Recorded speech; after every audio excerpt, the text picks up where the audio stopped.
trauma really is anything that happens that really shakes the core of who you are. It could be sexual abuse, it could be mental abuse, it could be physical abuse. And what happens when a person is traumatized, it really does affect their brain. And so your brain just kind of goes into this fight and flight mode.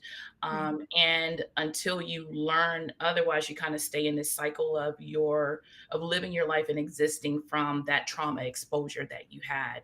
Yeah. And so, and you may find yourself in situations where you can't maintain relationships. You are unable to find a career. You have a hard time trusting people. So it's different for everyone. It's not a recipe of do A, B, C, D. Yeah.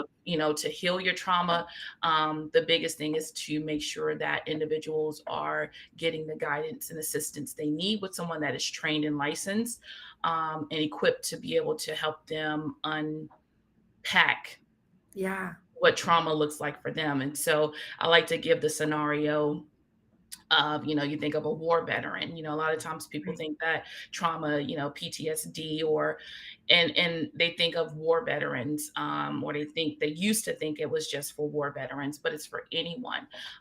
But using the war veteran as an example, they go out into the military, they're there for some years, they come back into civilization, and they're having to learn how to kind of integrate themselves back again. And so if they hear a gun somewhere, they may in their mind go back to when they were traumatized in the military and respond from that place because the mind thinks they're in that traumatizing situation, right?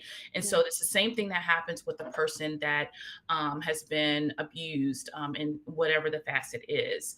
And they just kind of have these flashbacks and these moments where they have a hard time really calming themselves down to say, okay, this is not happening to you.